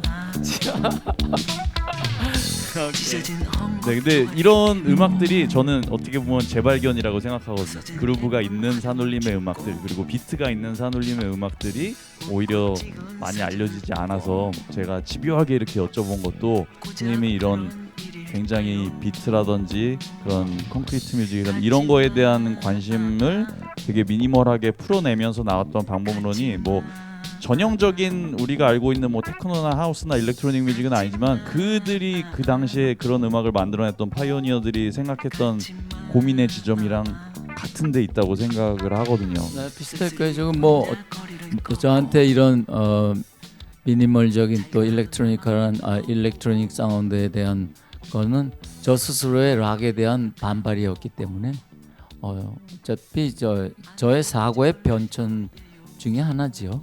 네. 그래서 그 부분을 오늘 되게 끄집어내고 싶었던 사실 주제예요, 제가. 왜냐면은 이 한국에서 특히 일렉트로닉 뮤직이라는 이런 것들은 이제 접할 그 당시에 기회가 없었지만 비슷한 아이디어가 탄생을 하고 있었다라는 게 저희한테는 되게 중요한 주제거든요. 그런 기존에 가지고 있는 형식이라든지 이런 것들에 대한 그리고 락적인 서사 그리고 한국적인 가요에 대한 그런 정형성에 대한 반발이 있었다라는 게 산울림 음악을 지금 다시 해석하는 데 있어서 굉장히 중요한 포인트라고 생각하거든요. 저희 세대에게는. 네, 맞습니다. 네, 그런 어떻게 그 음악을 듣고 그런 그 내면의 스토리를 캐치해냈는지 정말 놀랍습니다. 이게 DJ들이니까 아마 그럴 거예요. 좀 좀 다른 게 그러니까 기존에 알고 있는 산울림의 음악들보다도 오히려 아까 들었던 이런 1분짜리 진짜 영화 삽입 잠깐 그냥 장치처럼 쓰이는 거지만 요거 내가 어디서 또 들었던 시도인데라고 하는 게 근데 그런 것들을 누군가는 감지를 해내고 이렇게 정리를 한번 해야 왜냐면 저희가 이 자리에 모여 있는 제일 큰 이유 중에 하나가 이제 한국에서 그리고 서울에서 로컬 이제 여기 이 지역에서 이제 음악을 하는 뮤지션들인데 저희는 인터넷도 발전했고 여러 미디어들이나 이런 걸로 모든 음악적인 정보를 이제 받을 수 있잖아요. 근데 오히려 그렇기 때문에 이 자생적으로 만들어지는 음악이라는 것은 어떤 걸까? 그런 것 때문에 시작부터 선생님 제가 보기에도 이제 선생님 과거 인터뷰들을 보면은 좋아했던 팝 음악이나 이런 것들이 굉장히 사실 뻔하다고 할 수 있을 정도로 별게 없더라고요. 정말 특이한 음악을 듣고 뭐하고 했던 게 아니라 뭐 다 남들이 좋아하는 팝 음악들이나 이런 것들은 AFKN에서 나오는 것들은 듣고 했지만 사실 그런 내가 어떤 음악을 듣고 따라해서 이런 게 중요한 게 아니라 내가 가지고 있던 그 당시에 비음악적인 상상을 어떻게 음악적으로 표현을 했더니 더 새로운 게 나왔더라라는 게 굉장히 중요한 오늘 약간 이 자리에서는 굉장히 중요한 주제인 것 같거든요. 그래서 한 가지를 더 이제 여쭤보자면은 선생님이 이제 굉장히 다른 활동들을 많이 하셨어요. 초기부터 제가 이렇게 작품들을 찾아봤더니 이제 CF부터 시작해서 연기도 굉장히 오랫동안 이제 해오셨고 그리고 굉장히 음악 이외에 이제 선생님 저서나 책을 이렇게 집필하신 거라든지 굉장히 다양한 다른 분야에서 활동을 해왔던 것들이 음악에 이제 끼친 영향이나 이런 것들도 좀 궁금하거든요. 글쎄요, 뭐 어떻게 보면 뭐 제 친구 중에는 뭐 르네상스맨이라는 말들도 하고 뭐 그러는데 모르겠습니다. 유목민의 피가 있어서 그런가? 유목민은 한 자리에 두 번 자리를 펴는 걸 수치라고 생각한대요. 네, 모르겠어요. 언제까지 제가 이렇게 그야말로 방랑자 같이 이렇게 떠날 수, 자기로부터 이렇게 벗어날 수 있을지 그건 나도 모르겠으나 하여간 늘 한 자리에 있지 않으려고 합니다. 뭐 긴 시간 주저리 얘기가 있었는데 네, 왜냐면 사실 기타도 있고 하니까 뭐 더 실질적인 그런 네 궁금한 거를 이제 좀 질문을 좀 받아볼까 하는데 혹시 질문 있으신 분들 있으시면 어렵게 생각하지 마시고 얘기해 주세요. 네, 저 마이크가 하나 더 있으면 좋을 것 같은데요. 네. 네, 안녕하세요. 그 중간에 이제 그 콘크리트 뮤직에 대해서 얘기하시면서 네. 이제 소리를 채집하러 다니셨다고 하셨잖아요. 그 당시에 한국에 필드 레코더 같은 게 따로 있지 않았을 텐데 소리를 채집하시기 위해서 뭐 따로 준비하셨던 게 있으신가요? 그 카세트 테이프 정도예요. 아 진짜로요? 네, 네. 그럼 카세트테이프에다가 뭐 따로 마이크 같은 것만 연결해서 그러면 그렇게 해서 레코딩한 소리들만 가지고 편집을 해서 그냥 음악을 만드셨던 건가요? 그렇죠.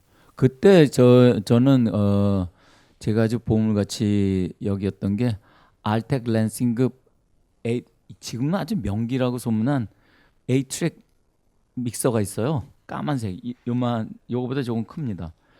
그거하고 티아크 A 채널 그 멀티 레코더가 있었어요. 그걸로 작업을 많이 했어요. 쿼러인치예요. 그 쿼터인치 릴 테이프 말씀하시는 거죠? 예. 그 지금 얘기하다가 생각이 난 건데 선생님은 그런 작업 4인치도 있고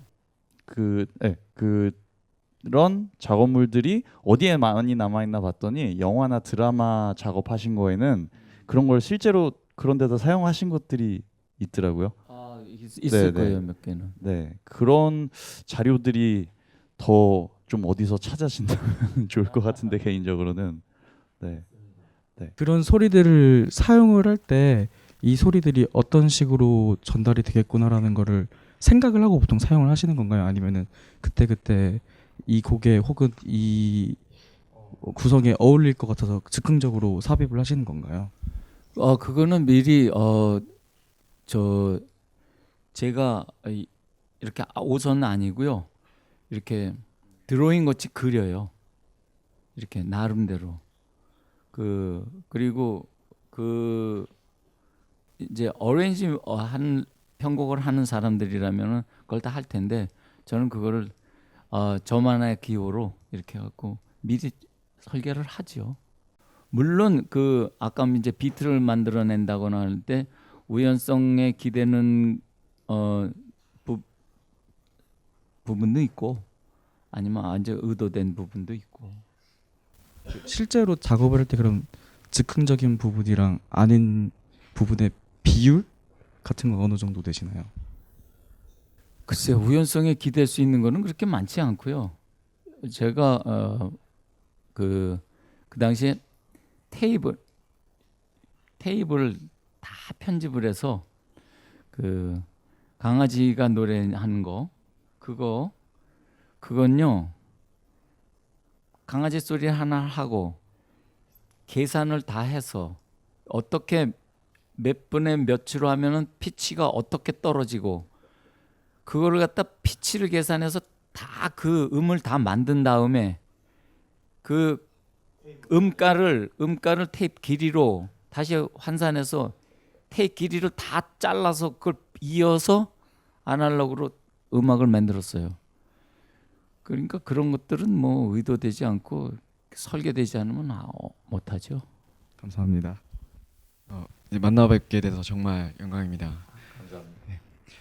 저는 지금 선생님께서 강연하시면서 말씀하셨던 것 중에서 이제 들으면서 느껴졌던 게 세상이랑 계속 싸우려고 많이 노력을 하셨다는 게 많이 느껴졌고 음악에서도 많이 표현을 하셨고 해서 근데 혹시 지금도 그런 노력을 계속 하고 계신지도 궁금하고요. 예, 물론이죠.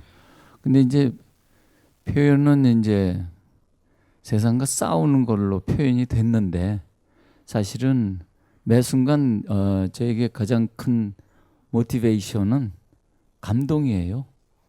이 기적 같은 자리, 이 기적 같은 삶, 이런 불편함. 제가 그 당시에 프로듀싱 하면서 후배들한테 많이 했던 말 중에 하나가 아무리 안 좋은 환경도 환경이다라고 그랬어요. 지금. 그런데 저기 하늘이 있고 지금 내가 있고 난 지금 하늘을 보고 이런 것들 자체가 우리는 많은 부분이 이렇게 습관적으로 또 거기에 익숙해져 있고 또 그걸 당연하게 생각하는 걸 당연히 여기는데 당연한 건 하나도 없어요. 어떻게 보면 다 찰나 그 순간순간이 다 미러클이에요. 사실은 그 순간에 감동하는 거는 그때나 지금이나 다를 바가 없는데 다만 그때 어떤 제가 살던 그 음악 방과 거기서부터 나왔는데 사실 아까도 그런 얘기를 했어요.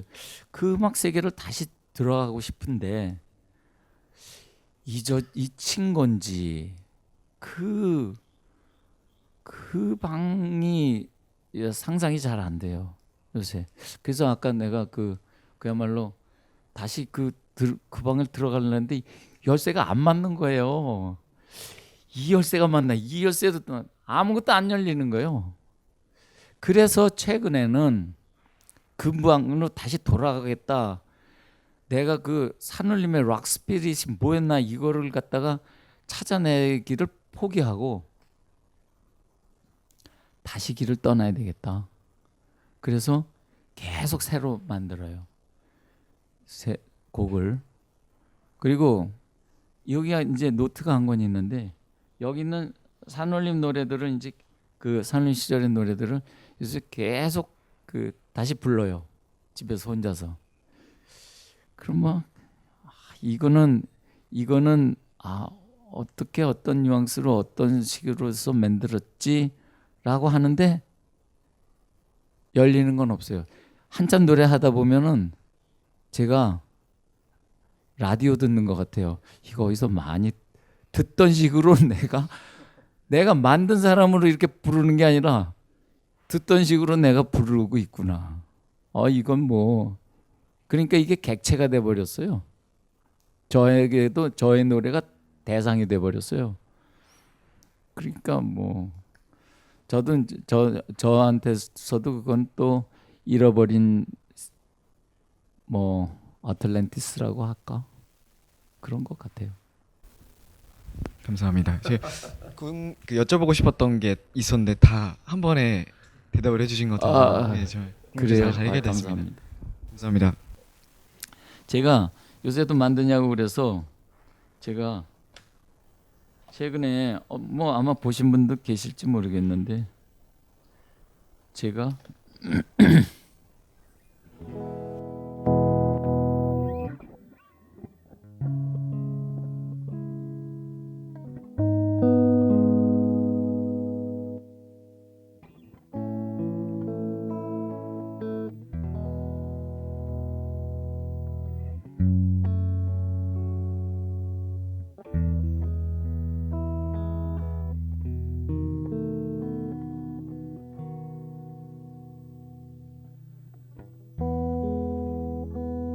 아침에 일어나 틀니를 들고 잠시 어떤 게 아래쪽인지 머뭇거리는 나이가 되면 그때 가서야 알게 될 거야. 슬픈 일이지.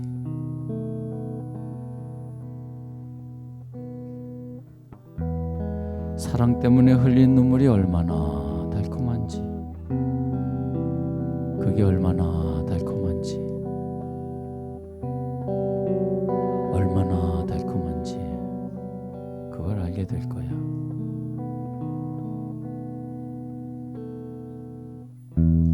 영원히 옳은 말이 없듯이 변하지 않는 사랑도 없다. 그 사람이 떠난 것은 어떤 순간이 지나간 것, 바람이 남을 지나 저 언덕을 넘어간 것처럼. 유치한 동화책은 일찍 던져버릴수록 좋아. 그걸 덮고 나서야 세상의 문이 열리니까. 아직 읽고 있다면 다 읽을 필요 없어. 마지막 줄은 내가 읽어줄게.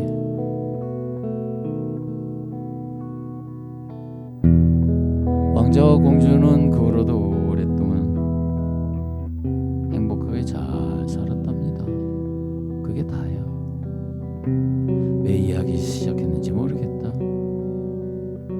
사실 시간은 동화 속처럼 뒤엉켜 있단다. 시간은 화살처럼 앞으로 달려가거나 차창밖 풍경처럼 한결같이 뒤로만 가는 게 아니야. 앞으로도 가고 뒤로도 가고 멈춰서 있기도 한단다.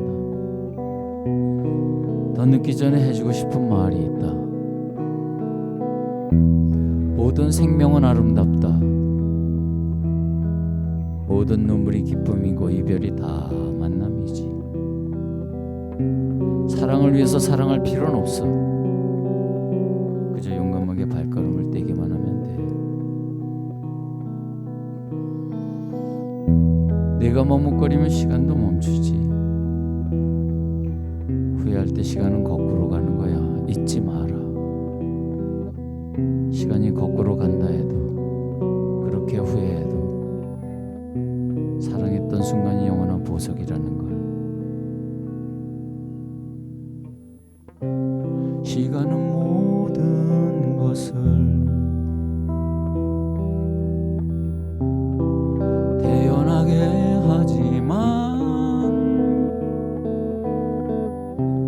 언젠간 풀려버릴 대업이지.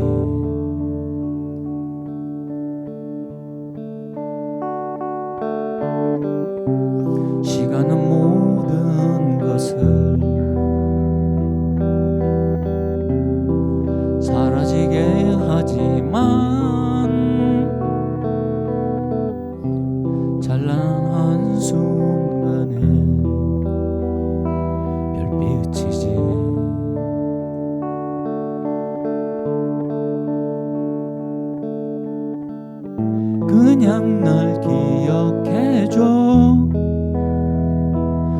모습 그대로 있는 모습 그대로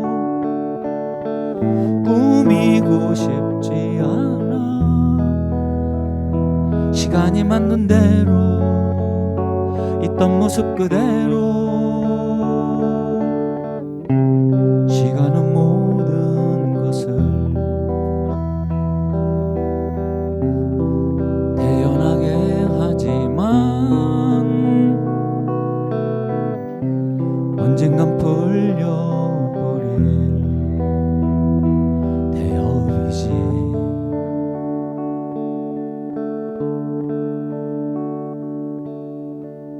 언젠간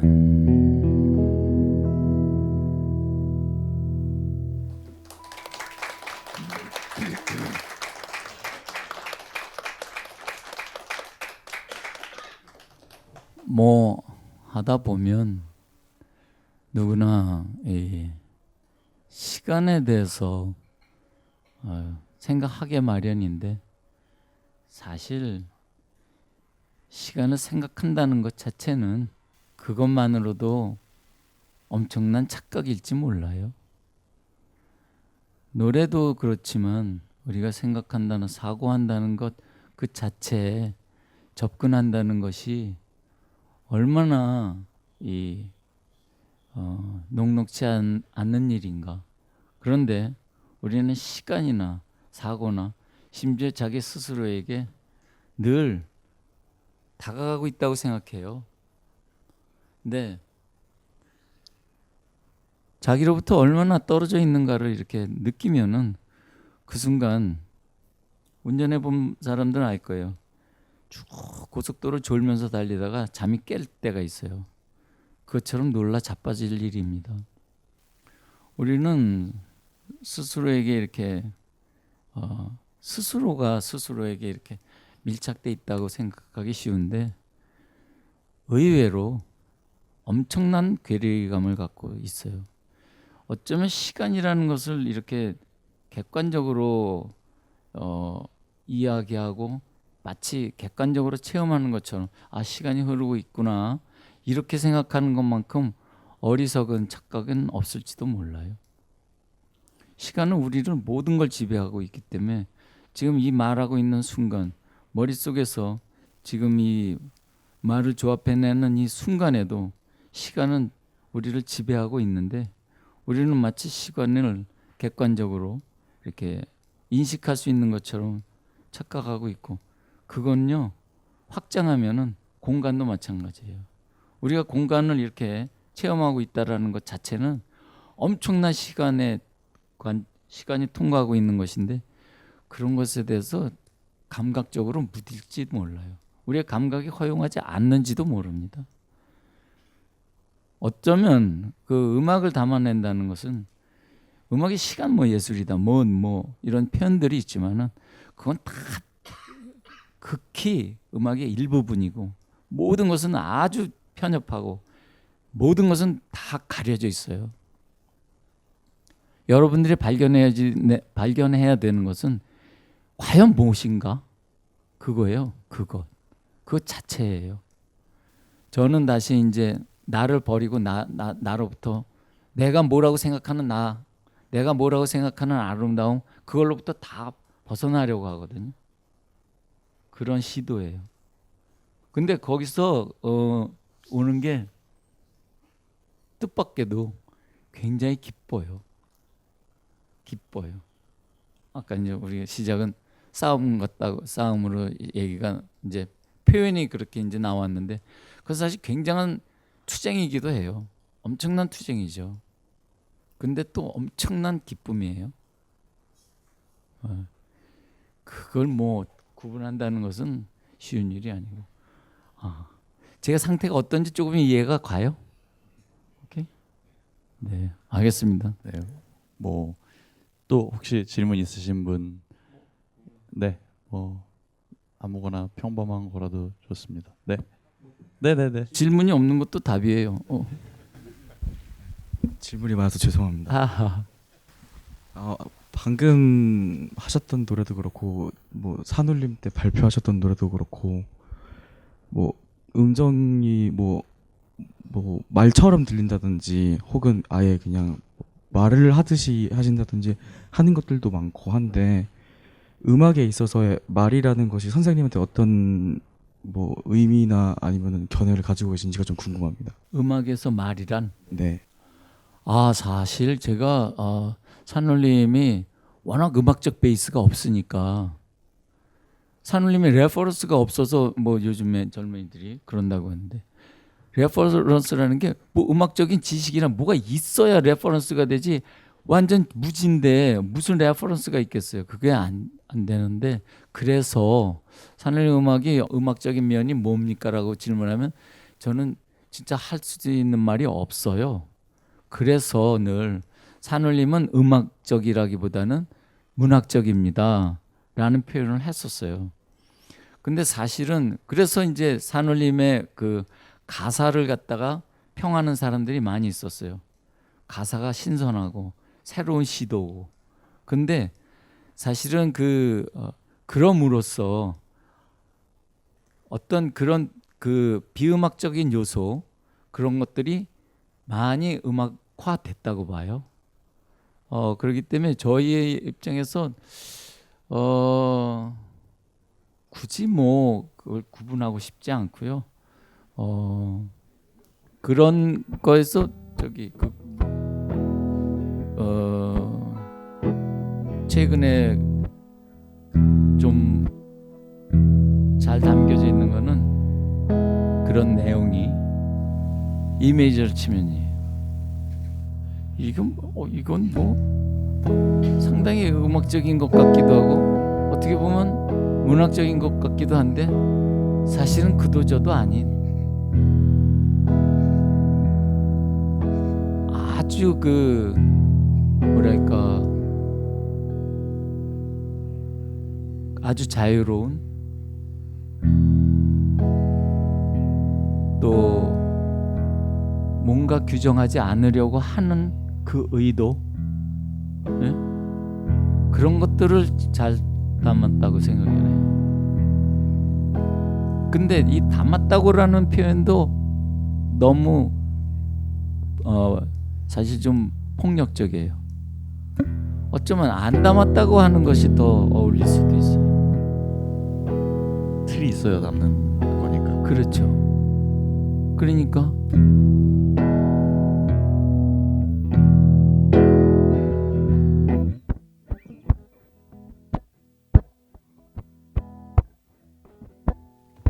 그러면은 그런 약간 음악적인 틀이라는 거에 대해서는 어떻게 생각하세요? 예를 들면 장르, 스타일과 이런 것들을 이제 장르 음악을 하는 분들도 많이 있고 뭐 예를 들면 어떤 스타일이라든지 되게 음악의 특정한 그런 스타일이나 양식을 또 좋아하는 사람들의 입장에서 봤을 때는 있죠. 그거는 장르를 이렇게 갖게 되면은 뭔가 마취시키는 게 있어요. 장르를 형성하면 그러니까 최면적인 방법이 있어요. 컨트리 막 풍에 심취한 사람이 있어요. 그러면 그게 주는 최면술이 있어요. 또 뭐 어떤 장르가 있으면 블루스가 있나 그게 주는 그 최면이 있어요. 그런 최면. 그런 것들도 탐닉할 수 있어요. 또 메탈이 주는 또 최면술이 있고 그런 면에서 뭐 그거는 자기네 선택이고. 저도 가끔은 그렇게 그 몽롱하게 만드는 그 최면술에 빠지고 싶은 유혹이 많이 있어요. 예? 근데 이제 매번 그런 유혹에 빠질 때마다 난 갈 거야. 그리고 또 떠나고. 네, 되게 방금 말씀하셨던 이제 어떤 유혹에 빠지게 될 때 그거를 그냥 의식적으로 기피를 하려고 하시는 건가 아니면 어떤 그 순간에도 어떤 계기가 발생을 하는 건가요? 제가 그런 생각이 들 때마다 떠오르는 에피소드가 있는데요. 무슨 영화에서 봤나? 사춘기 딸이 아빠한테 대들어요. 너는 왜 옷을 그렇게 입고 다니니? 막 그러니까 그러니까 딸이 뭐 나 좋아서 하는 건데 막 이렇게 아빠한테 대들었어요. 그러니까 아빠가 딸한테 obsessive라 그러나? 너는 거기에 너무 집착하고 있어. 이런 핀잔을 줘요. 너는 거기 집착하고 있어. 근데 저는 음악적이나 이런 거에서 그렇게 집착하고 싶지가 않은 거예요. 집착하면은 왜 사랑에 빠지면 힘들잖아요. 그게 두려운 건지. 감사합니다. 근데 막 빠지고 싶을 때가 있어요. 예. 어떤 때는 진짜 막 죽어라고 메탈에 빠지고 싶은 때도 있고. 저기 뒤에 선생님. 네, 안녕하세요. 반갑습니다. 네, 예, 반갑습니다. 당신의 산울림 노래 대해 질문하고 싶습니다. 안개 속에 핀 곳, 이 노래 is flower bloomed in the mist. I was wondering that song is so beautiful, and the lyric is so simple about nature. Just it's almost like a fantasy scene about nature. So just wondering, when you wrote that song, was it a fantasy kind of about nature or about an experience in nature? And how important do you think is nature, like forest, the mountains, to like musicians, even electronic musicians or like band musicians, or in your experience? 환경은 중요하지 않아요. 또 I don't need to any more natural environment. I don't think we can make it in the small room. Is enough. We need is my breath, more and more sunlight. It's enough. We don't need too much, a big mountain or a beautiful river. I don't think so. Okay. Just you and me, one girl, beautiful girl. Okay, that's enough. And the small mixer, microphone. That's all. We can make any 안개 속의 핀꽃.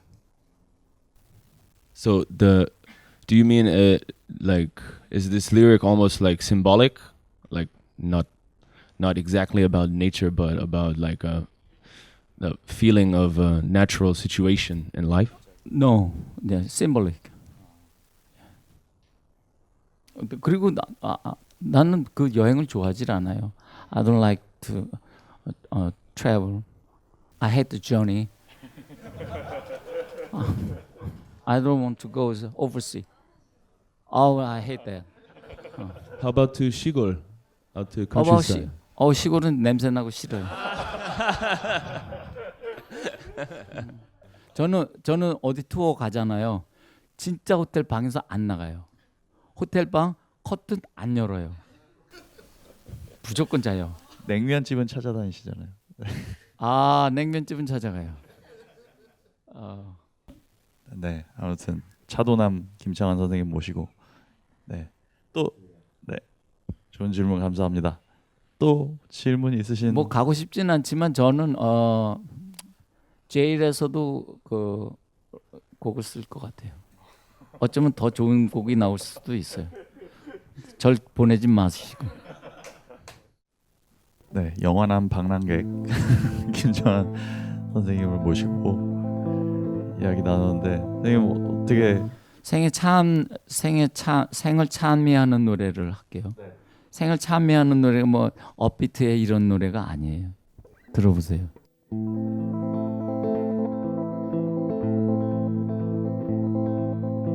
잊혀질 것 같지 않던 기쁜 일들도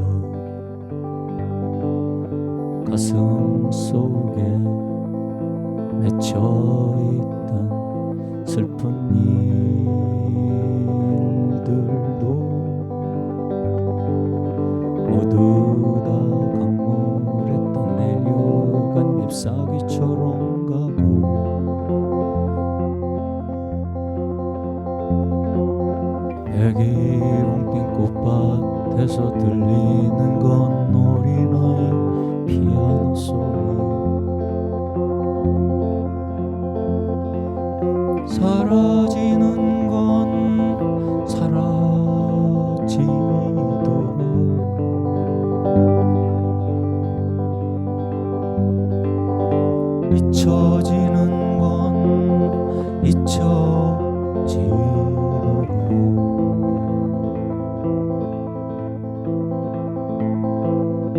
언제나 피고 지는 꽃들 사이를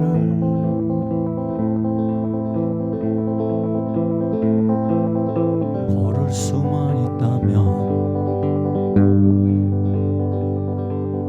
걸을 수만 있다면 울먹이며 돌아서는 너의 모습도 웃으면서 다가오던 너의 모습도 모두 다 희미하게 바랜 옛 그림들처럼 가고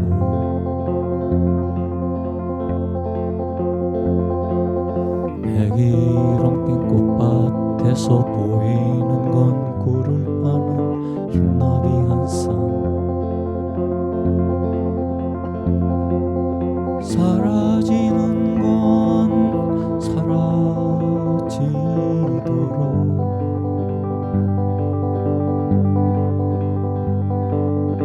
잊혀지는 건 잊혀지도록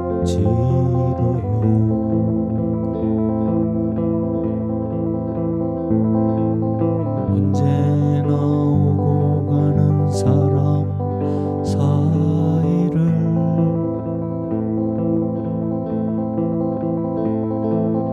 걸을 수만 있다면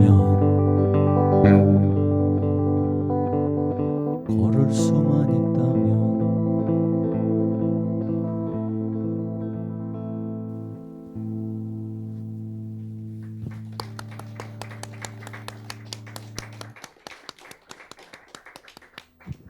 감사합니다, 선생님. 이렇게 제가 약간 무리하게 그 장난처럼 선생님 오늘 뭐 이렇게 노래 한 곡 좀 들려주시죠 이렇게 얘기를 던져가지고 선생님 이렇게 노래하시는 거 옆에서 보니까 굉장히 영광인데 동시에 굉장히 죄송스럽네요. 뭔가 옆에서 이렇게 보고 있는 게 왠지 아닌 것 같은데 네.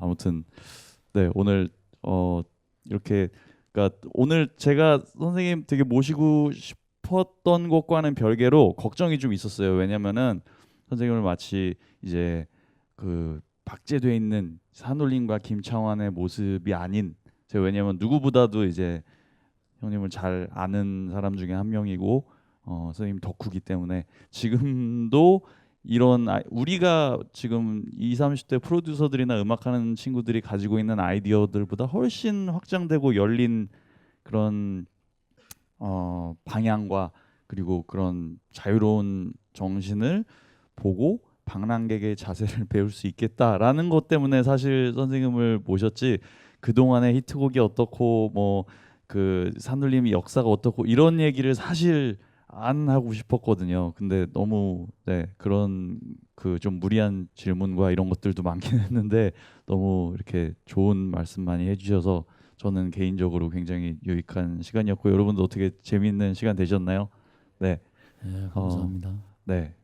그리고 다음번에는 이렇게 저희 그 9시주를 마시거나 아니면 그런 자리에서 다 같이 이렇게 뵀으면 또 좋을 것 같고 저는 개인적으로는 그리고 그 제가 그 앞으로 한 향후 5년 10년간 반드시 추진하고 싶은 게 이 산울림 음악과 김창완 선생님의 음악을 이제 우리나라의 프로듀서들이나 이 레드불 RBM에 관련돼 있는 뮤지션들이 리믹스 프로젝트나 다른 걸로 리디스커버하는 작업을 꼭 했으면 좋겠어요. 그러기 위해서 오늘 선생님을 모셔서 미리 이렇게 밑밥도 깔아놓고 그리고 그런 선생님 음악이 가지고 있는 굉장히 일렉트로닉한 아이디어들 그리고 개념적으로 접근했을 때 이게 우리가 하는 음악과 굉장히 닿아 있다라는 부분을 이렇게 포인트를 찝어서 얘기를 하고 싶어서 이렇게 부탁을 드린 것도 있고 네.